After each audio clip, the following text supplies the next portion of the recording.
the quadrillion-dollar weapon pointed at the world economy. They want you watching the borders. They want you arguing about inflation.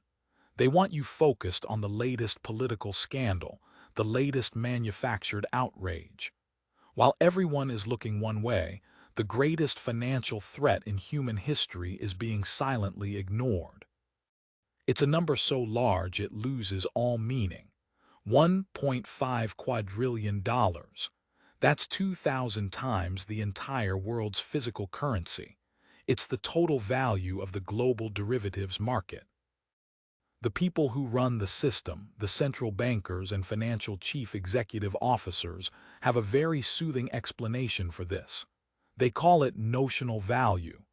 A harmless accounting term, they say. It's not real money. It's just a placeholder, a fiction. But a dangerous question remains. If this number isn't real, why is the entire global financial system completely dependent on it? If it's just a fiction, why do the world's largest banks hold it on their books as the ultimate guarantee? The truth is, this isn't an accounting tool. It's a weapon, a claim on every real asset on the planet, every home, every business, every piece of infrastructure. And it is waiting for a trigger. In this report, we will not focus on the distractions. We will expose the mechanism of this weapon, identify the handful of institutions that control it, and reveal the one event that could make $1.5 quadrillion very, very real. The number that shouldn't exist. To understand the architecture of our modern world, you must first come to terms with a number that should not exist. $1.5 quadrillion. Let's try to put that into perspective. The total value of all the companies on the New York Stock Exchange is around 50 trillion.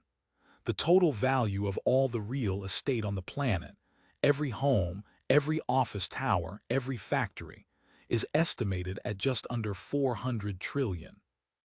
The entire gross domestic product of every country on Earth combined is roughly 100 trillion. This number, 1.5 quadrillion, is 15 times larger than the output of the entire human race.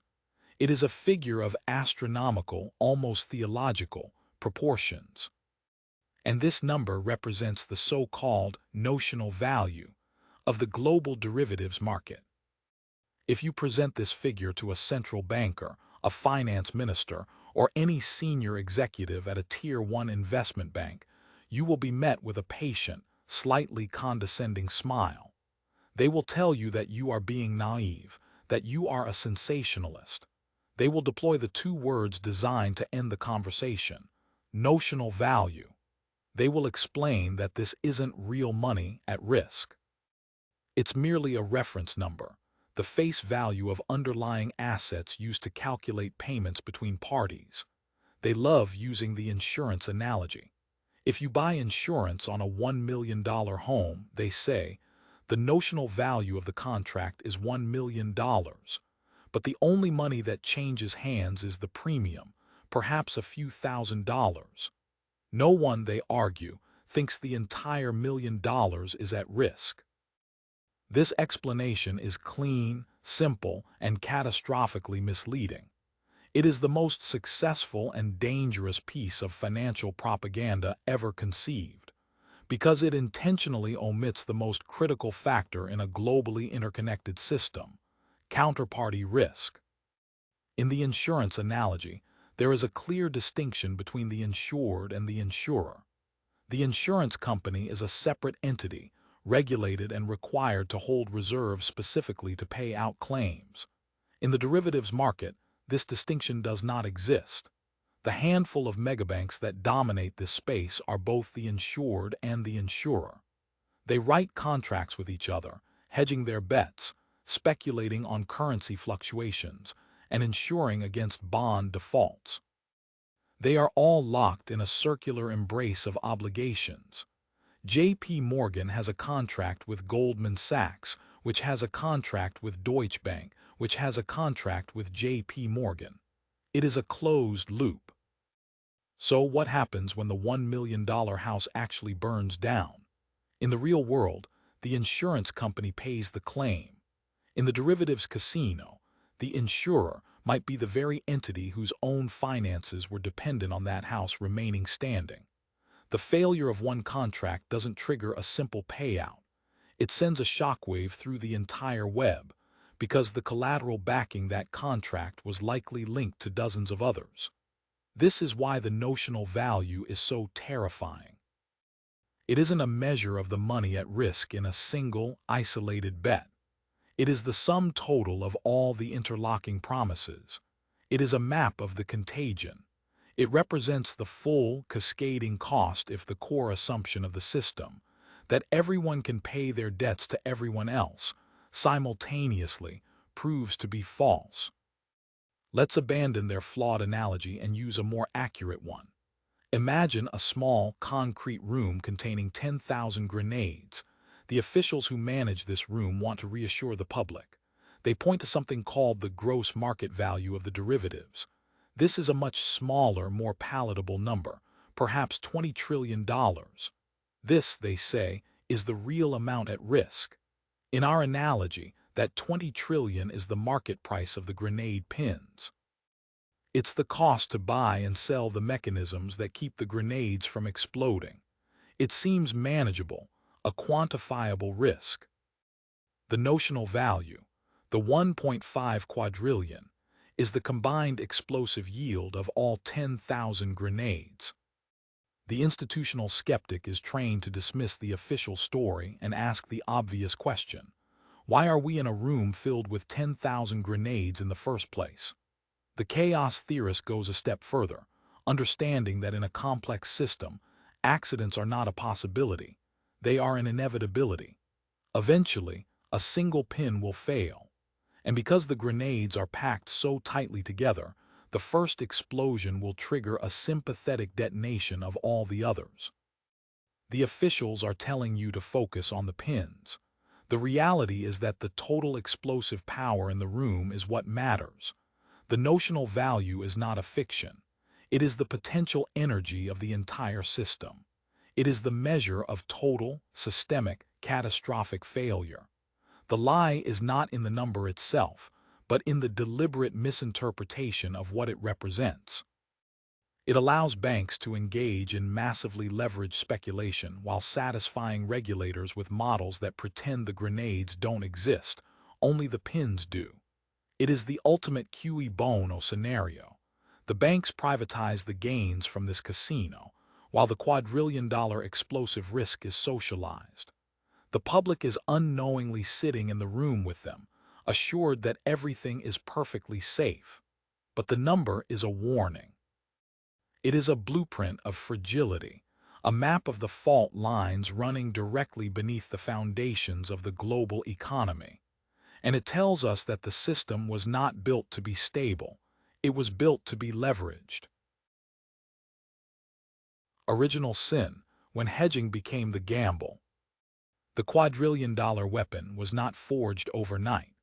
Its origins are surprisingly humble, rooted in the real world of physical goods and honest commerce. To understand how a tool designed to reduce risk became the single greatest source of risk in the world, we have to trace its evolution from the farm to the trading floor. In the 19th century, a farmer in Chicago faced a fundamental problem. He planted his corn in the spring but wouldn't sell it until the fall harvest. In those intervening months, the price of corn could collapse, bankrupting him. To solve this, he could enter into a forward contract with a grain merchant, agreeing on a fixed price for his future harvest. The farmer gave up the potential for a windfall if prices soared, but in exchange, he eliminated the risk of ruin if prices crashed. The merchant took the opposite side of that bet. This simple contract, a derivative, was a brilliant innovation. It served a clear economic purpose. It transferred risk from a producer who couldn't afford it to a speculator who could. It was a form of insurance, deeply connected to the real economy of planting and harvesting. For a century, this is what derivatives did. They were about oil barrels, bushels of wheat, and tons of copper. They were tools for managing the unpredictable future of the physical world. But in the 1970s and 80s, something changed. The connection to the real economy began to fray. Financial engineers, armed with powerful computers and complex mathematical models, realized they could create derivatives on anything, not just physical commodities. They could create derivatives on abstract concepts, the future level of an interest rate, the value of a stock index, or the creditworthiness of a company. This was the moment of original sin. The purpose of the derivative shifted. It was no longer a tool to transfer existing risk out of the real economy. It became a machine for creating new, synthetic risks that existed only within the financial system itself. It was no longer about insuring the corn crop. It was about betting on the insurance, and then betting on the bet. The system became a hall of mirrors. A bank could now create a synthetic instrument, a credit default swap, that mimicked the risk of a company defaulting on its bonds, without anyone ever having to own the actual bond. This meant that the notional value of bets on a company's health could be 10, 20, or 100 times larger than the company's entire stock and bond market capitalization. The tail was now wagging the dog.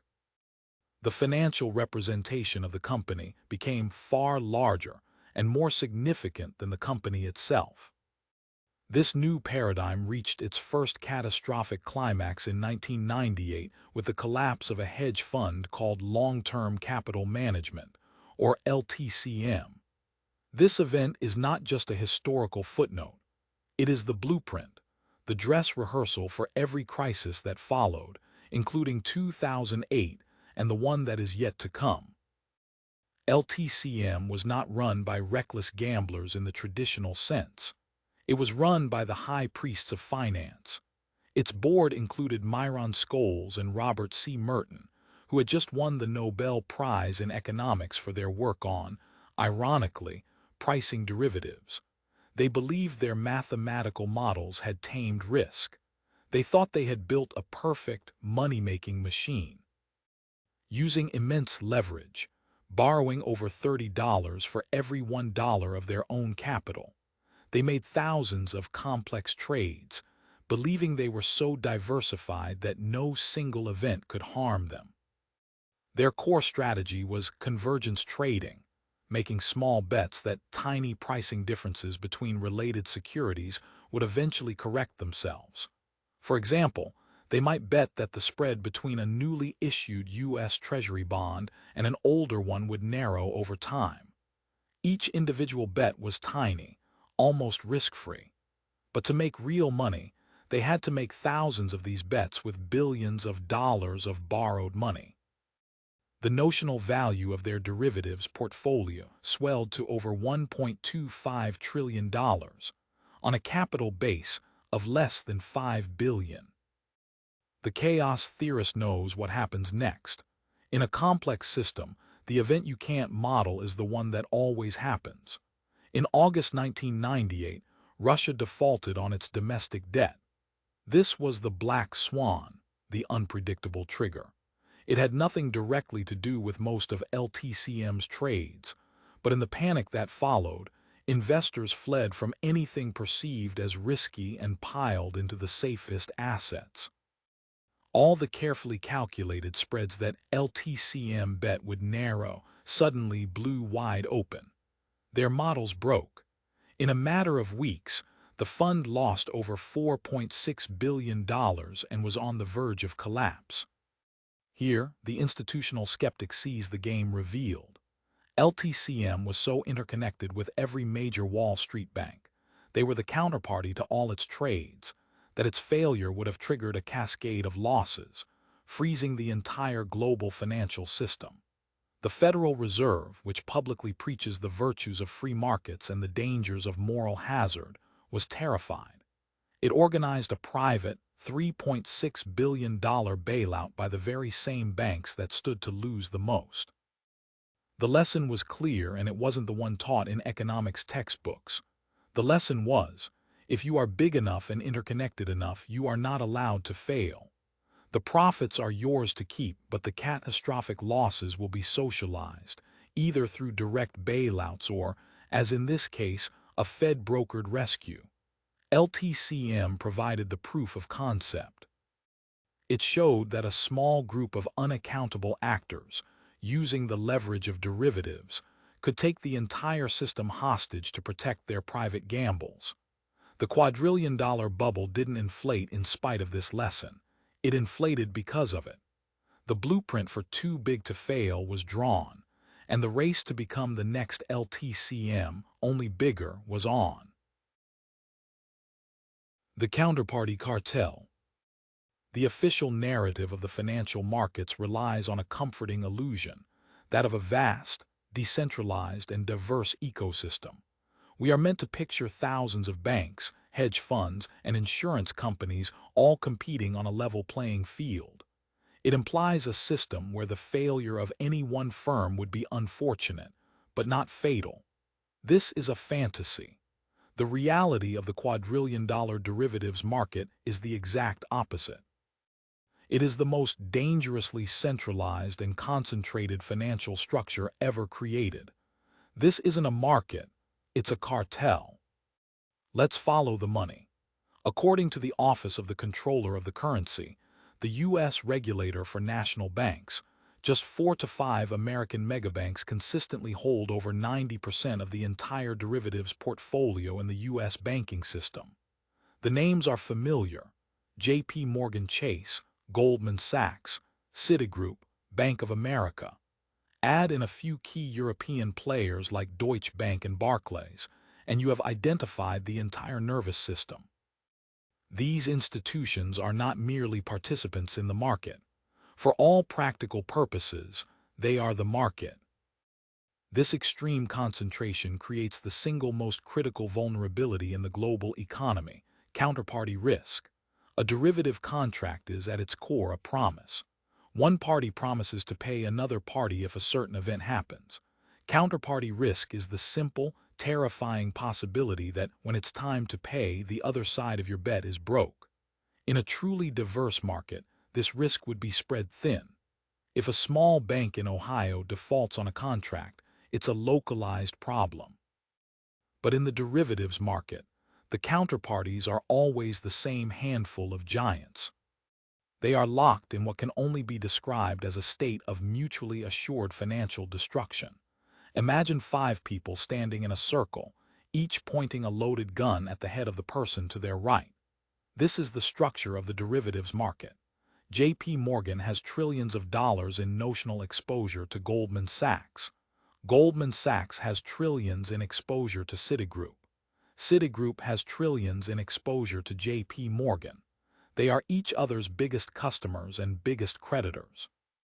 They are partners in profit and hostages in risk.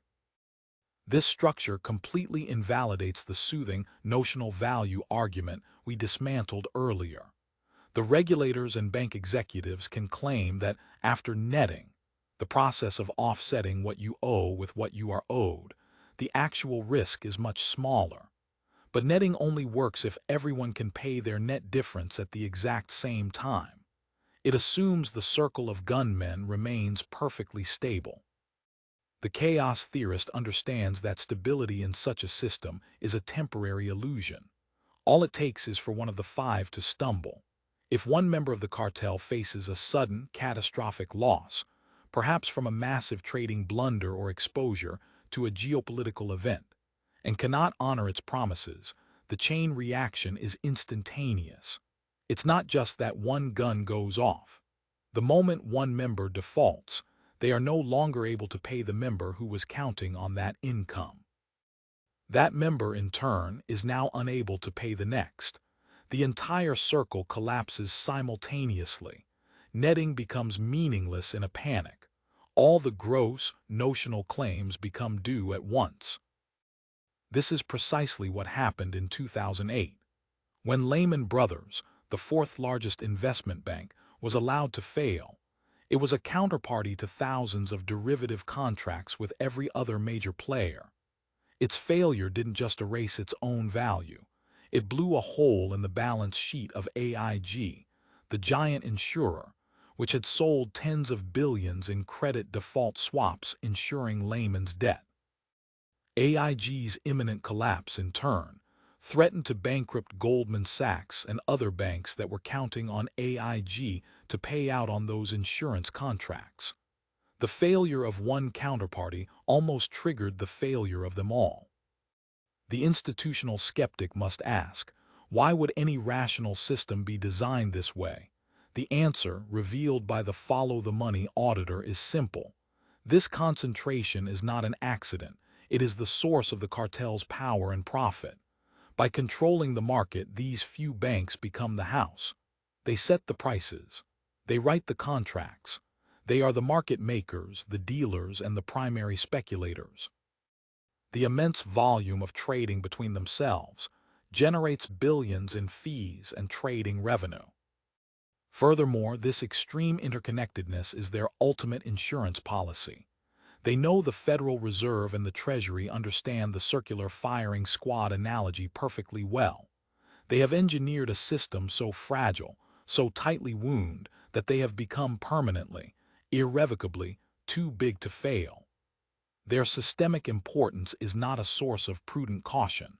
It is their primary business asset. It allows them to take on risks that no smaller entity would dare, secure in the knowledge that the government cannot possibly allow any one of them to collapse, for fear of bringing the entire global structure down with them. The cartel has, in effect, taken the world economy hostage. The price of our continued stability is their continued profitability, and the public's acceptance of the unstated guarantee that they will be bailout out, no matter the cost. The central banker's nightmare: interest rate swaps. When people imagine the complex world of derivatives, they often think of exotic, indecipherable instruments. But the single largest component of the quadrillion-dollar bubble is shockingly simple. It's a product that sounds boring, almost administrative: the interest rate swap. These seemingly mundane contracts make up over 60% of the entire global derivatives market. They are the bedrock of the system. And right now, they represent a hidden, slow-motion time bomb planted directly on the balance sheets of every major bank. A bomb whose fuse was lit by the very central banks charged with protecting the system. At its core, an interest rate swap is just a bet. It's a private contract between two parties, typically two banks, betting on the future direction of interest rates. Let's simplify. Bank A has a loan with a floating interest rate, meaning its payments go up and down with the market. Bank B has a loan with a fixed interest rate. Bank A is worried that rates will rise, increasing its costs. Bank B thinks rates might fall, meaning it will be stuck overpaying. So they enter a swap. Bank A agrees to pay Bank B's fixed-rate payment, and in return, Bank B agrees to pay Bank A's floating-rate payment. They swap their interest obligations. No principal changes hands. It's a pure play on the interest payments, calculated on a massive notional amount of underlying debt. For over a decade following the 2008 crisis, this was a one-way bet. Central banks around the world, led by the Federal Reserve, pinned interest rates to the floor near zero. This was the era of ZIRP, the zero interest rate policy. In this environment, entering into a swap where you agreed to receive a fixed rate and pay a floating rate was seen as a guaranteed moneymaker. The floating rate was near zero, so your costs were minimal, and you locked in a small but predictable positive return. The entire financial world reoriented itself around this core assumption, that interest rates would stay low forever. Corporations, pension funds, and municipalities all use swaps to manage their debt, almost always betting on this stable, low-rate environment. And the megabanks, the counterparty cartel, were on the other side of all those trades, building up a portfolio of literally hundreds of trillions of dollars in notional value of these instruments. They created complex financial products, structured notes, and investment vehicles, all predicated on this single, fragile assumption. Then, in 2022, the world changed. Faced with soaring inflation, the Federal Reserve and other central banks began the most aggressive interest rate hiking cycle in 40 years. They didn't just raise rates, they launched them vertically. The foundational assumption that had held the financial system together for 14 years was deliberately shattered by its own architects. Suddenly, all those safe, interest rate swaps became toxic. A bank that had agreed to pay a floating rate and receive a fixed rate for 10 years was now in a catastrophic position.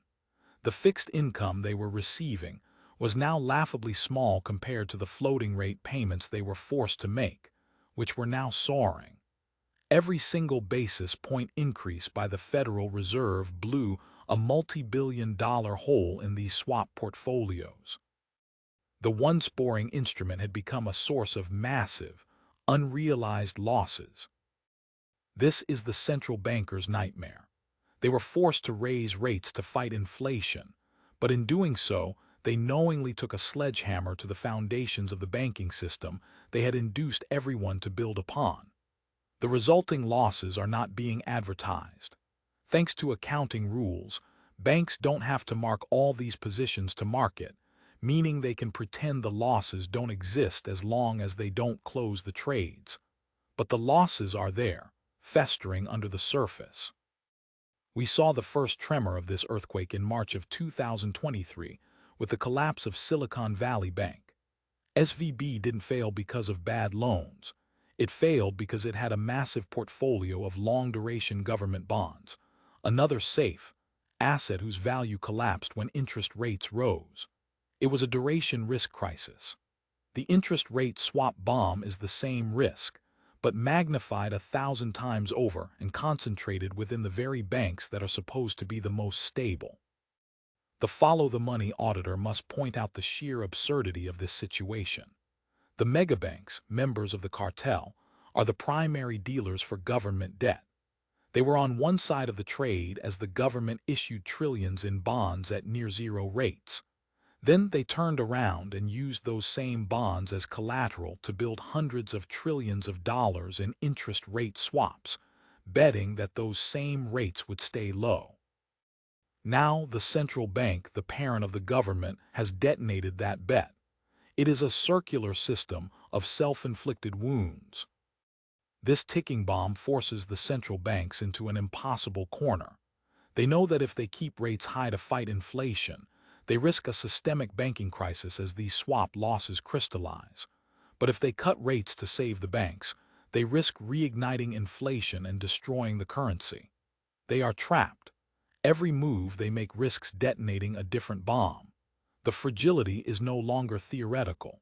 The losses are real and they are growing every day that rates remain elevated. The boring interest rate swap has become the transmission mechanism for the central bank's policy error, channeling it directly into the heart of the too-big-to-fail institutions. The rehypothecation shell game.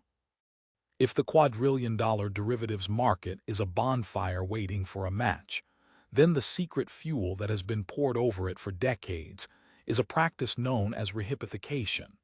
This is not a term you will hear discussed on mainstream financial news. It is arcane, complex, and deliberately opaque. But it is the hidden engine of leverage that allows the financial system to build a skyscraper of promises on a foundation of sand. It is a form of institutionalized fraud, made perfectly legal by the very regulators who are supposed to prevent it. Let's start with the basic concept of collateral. In any legitimate financial transaction where there's a risk of default, one party posts collateral, an asset of value like cash or a government bond, to the other. If the first party fails to pay, the second party keeps the collateral. It's a simple, honest mechanism.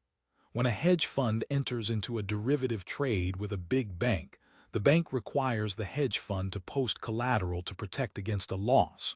This seems prudent. But here is where the shell game begins.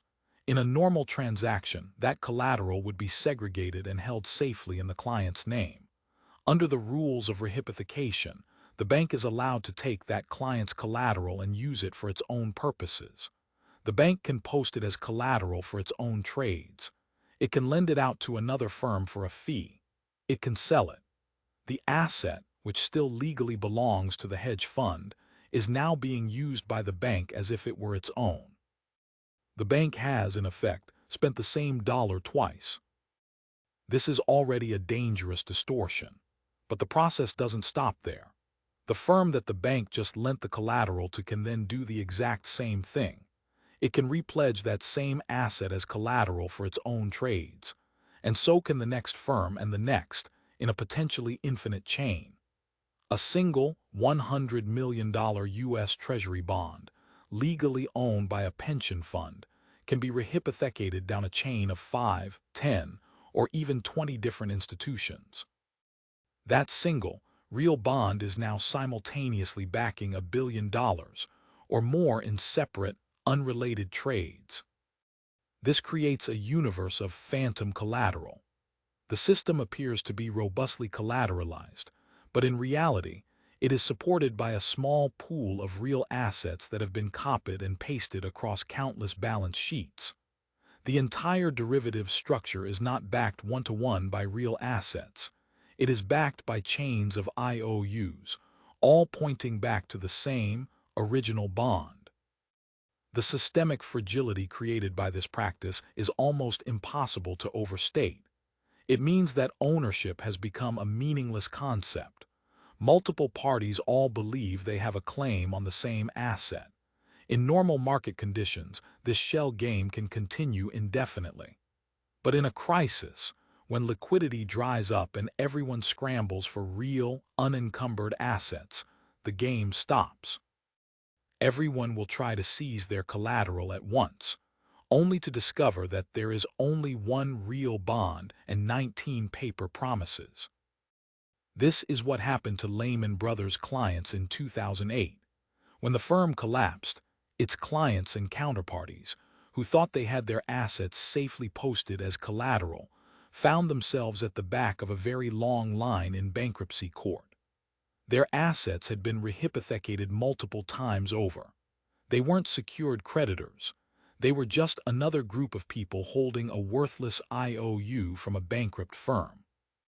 The same thing happened with MF Global in 2011, when the firm, run by former New Jersey Governor John Corzine, illegally used segregated customer funds, the most sacred form of collateral, for its own desperate trades and lost them.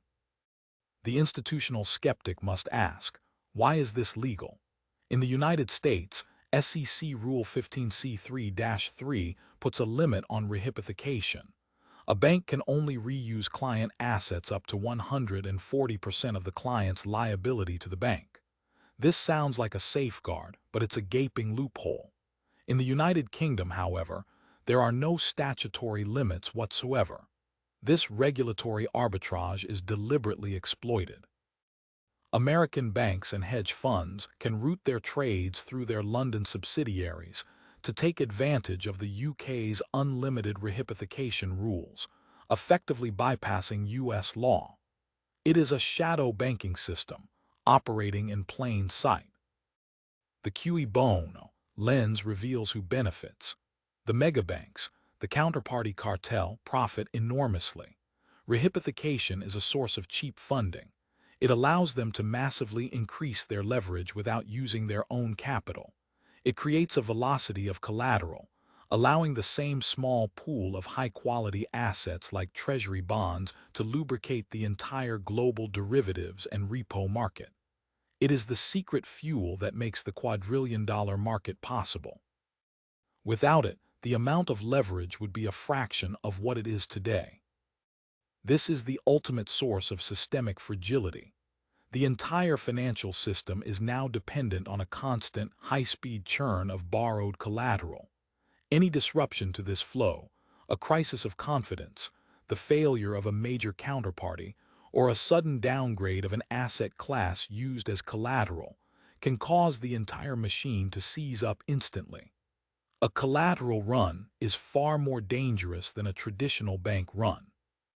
When people pull deposits from a bank, the central bank can step in and print money. But a central bank cannot print a AAA-rated U.S. Treasury bond that is needed to satisfy a collateral call.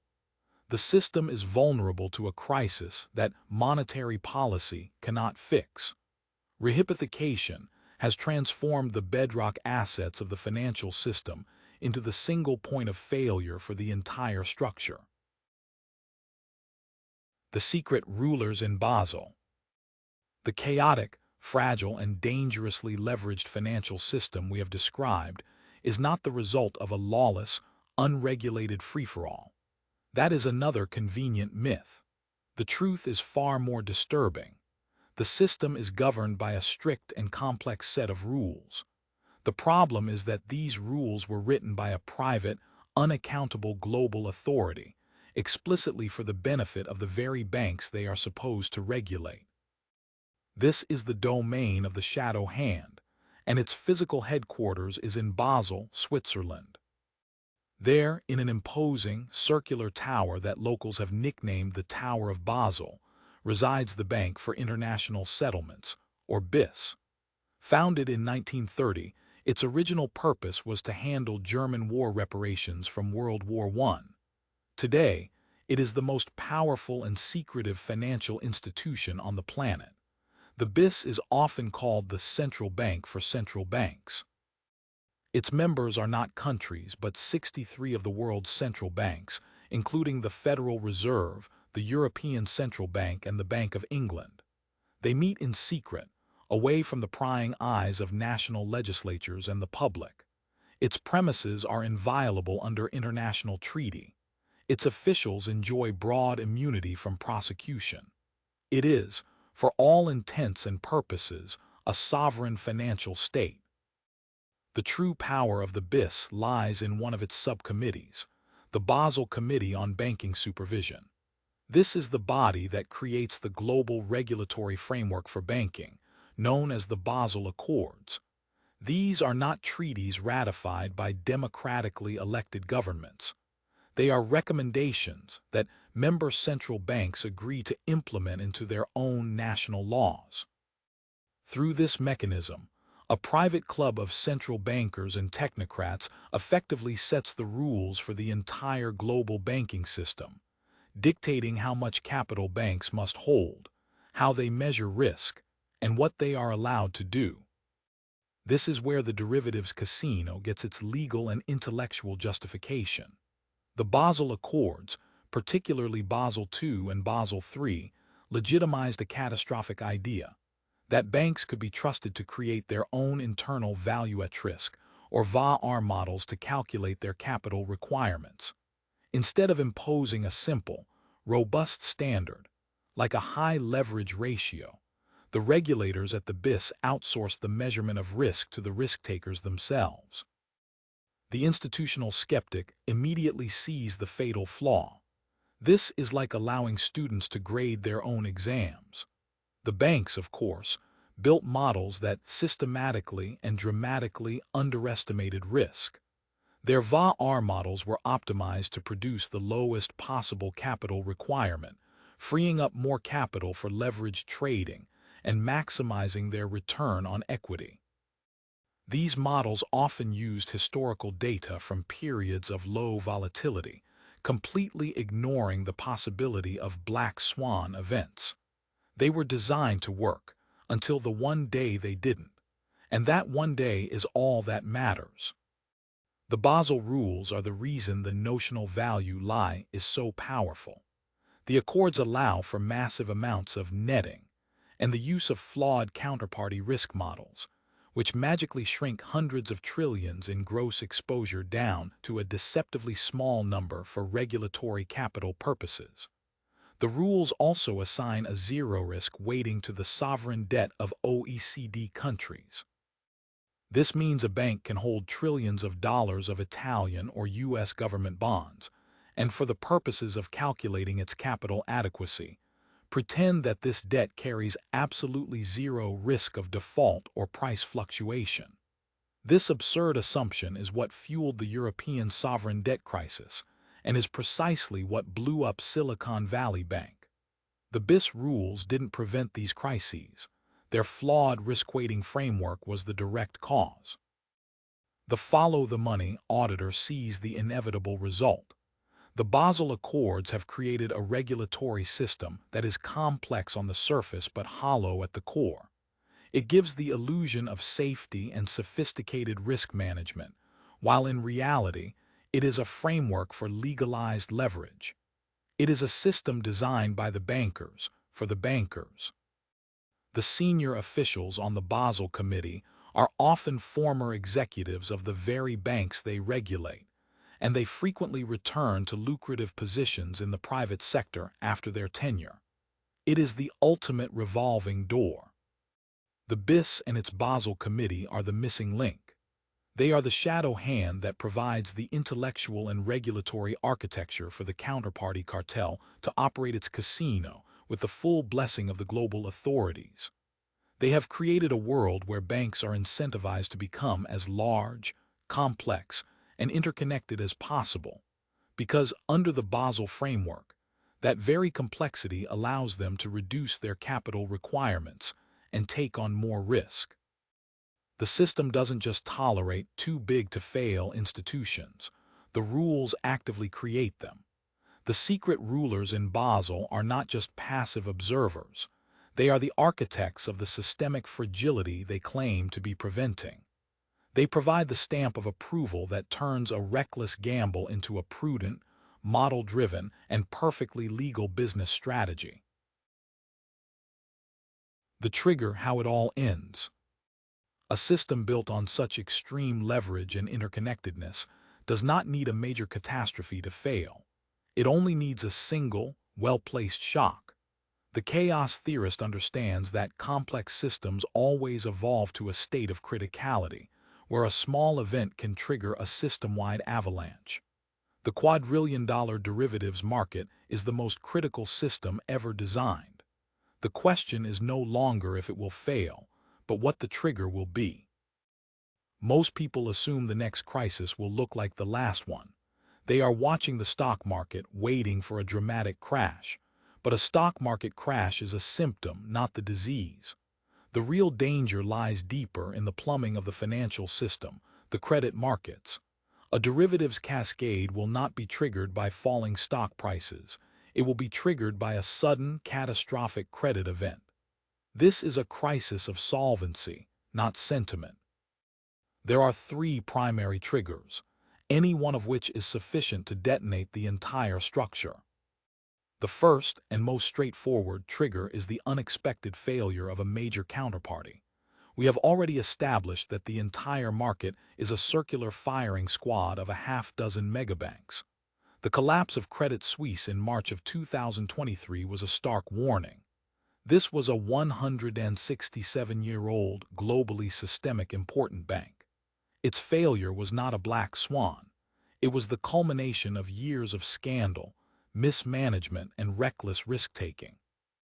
Swiss regulators, terrified of a Lehman-style contagion, forced a shotgun marriage with its rival, UBS, and in a move that sent shockwaves through the credit markets, wiped out $16 billion of its junior bonds while keeping its stock alive, appending a century of established bankruptcy hierarchy. This event proved that even the most established members of the cartel are vulnerable. The next failure might not be so neatly contained.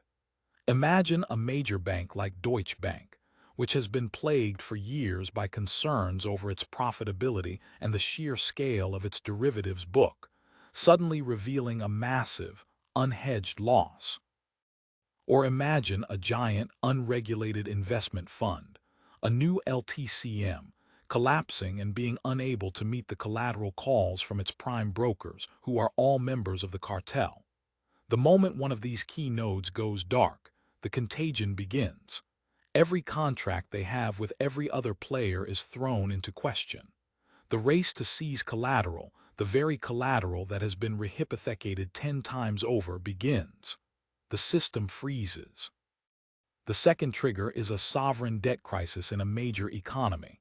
The derivatives market is built on the assumption that the government debt of developed nations is risk-free.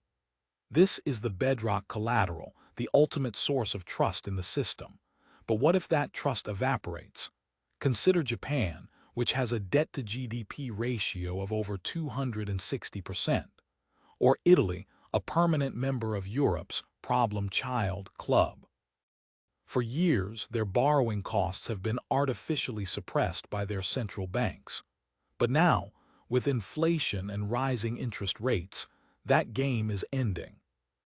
If the market suddenly loses confidence in the ability of a country like Italy to repay its debt, the value of its bonds would plummet. This would trigger billions of dollars in payouts on credit default swaps, the instruments used to insure against default. The problem is, no one knows who holds the ultimate bag for that insurance. The sellers of those swaps, likely other major banks and hedge funds, would face catastrophic losses. More importantly, the collapse in Italian bond prices would vaporize the regulatory capital of countless European banks that hold those bonds as risk-free assets, thanks to the Basel rules. This is a doom loop. The weakening sovereign bankrupts its own banks, and the bankrupt banks bring down the sovereign. A fire that starts in the Italian bond market will not stay in Italy. It will jump instantly to the entire derivatives complex that used those bonds as collateral. The third and perhaps most terrifying trigger is a liquidity crisis in the one market that is supposed to be infallible, the market for United States Treasury bonds. This is the deepest, most liquid financial market in the world. It is the collateral for everything. It is the foundation of the entire global financial system. And in recent years, it has shown alarming signs of extreme fragility. Events like the September 2019 repo market spike and the March 2020 Treasury market freeze showed that, under stress, the ability to buy and sell large quantities of U.S. debt can simply evaporate. Imagine a scenario: a geopolitical shock, a surprise U.S. credit downgrade, a cyber attack on the clearing system that causes a sudden panic. If large holders of treasuries like foreign central banks all rush to sell at once and the primary dealers, the megabanks, are unable or unwilling to absorb the volume, the market will break. The price of treasuries would crash and yields would skyrocket. This would not only bankrupt the U.S. government in short order, but it would also trigger a global collateral call. Every derivative contract, every repo loan that used treasuries as collateral would be instantly underwater. Everyone would need to post more collateral, but the value of the collateral itself would be collapsing. This is the ultimate systemic event, a run on the very foundation of the system. It is the financial equivalent of the laws of physics ceasing to operate. Any of these three triggers would be enough. The system is so critical that it is vulnerable to all of them, all at once. The great unwinding: who pays, who profits? When one of the triggers is finally pulled and the derivatives cascade begins, the event will be framed by the media and by governments as a shocking, unforeseeable accident. They will call it a black swan, an external shock that no one could have predicted. This will be the final, and perhaps most important, lie. Because the collapse of this system is not an accident. It is not a bug. It is the logical and intended outcome of a system designed to concentrate wealth and power. To understand the endgame, we must apply the most ruthless and clarifying of all analytical lenses: cui bono? Who benefits? The immediate aftermath will be a panicked freeze of the entire global financial system, a crisis far more severe than 2008. The megabanks, the counterparty cartel, will be technically insolvent, their liabilities massively exceeding their assets. The response from the authorities will be swift and predictable. First, they will close the banks to prevent a run. Second, they will coordinate a global, public bailout on a scale that will dwarf anything seen in history. The mantra of "too big to fail" will be invoked, not as a lament, but as a justification. They will argue that the public has no choice but to inject trillions of dollars directly into these institutions to save the system. But this is not about saving the system. It's about settling the bets. The losses from the derivatives casino, which were generated in a private, speculative game among billionaires, will be declared a public utility debt. They will be transferred onto the balance sheets of nations, onto the backs of taxpayers. The gains from the decades of leveraged gambling were privatized. The terminal, catastrophic losses will be socialized. This is the oldest and most effective play in the book. However, the endgame is not just another bailout. The sheer scale of the quadrillion-dollar problem is too large to be solved by simply printing money. The crisis will be used as the justification for a fundamental restructuring of the entire financial and social order.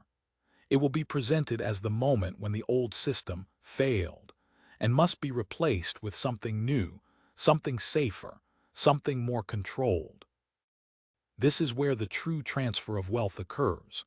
In the chaos, the value of all paper assets will be thrown into question.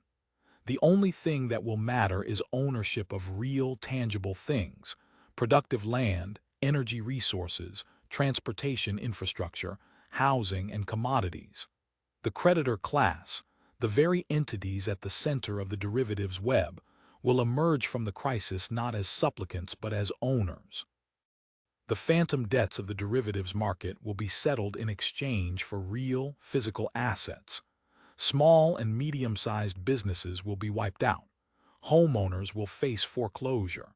Public assets will be privatized on an unprecedented scale, all in the name of paying the public debt that was incurred to save the banks.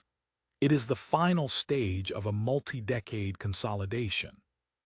And this crisis provides the perfect pretext for the introduction of the ultimate tool of control: central bank digital currencies, or CBDCs.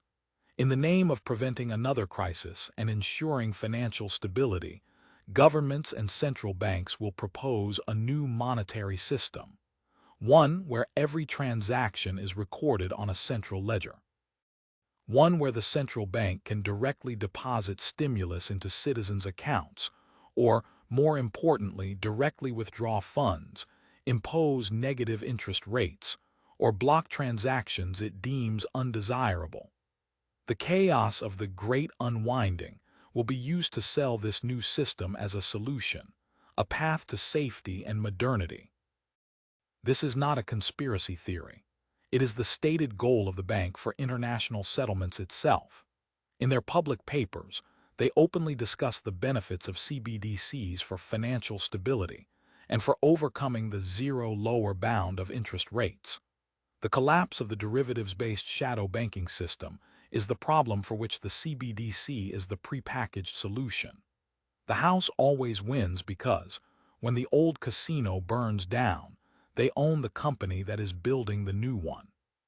From the perspective of the institutional skeptic, the entire arc of financialization since the 1980s has been leading to this moment. The derivatives bubble was never about efficient markets or risk management. It was a mechanism for extracting wealth from the real economy and converting it into financial claims. And the final collapse is the moment those claims are exercised. The purpose of the system was not to be stable and productive. The purpose was to facilitate the greatest transfer of wealth in human history. The crash is not a failure of the system. It is the system's final, triumphant success. The profits were the appetizer. The main course is the ownership of everything that remains.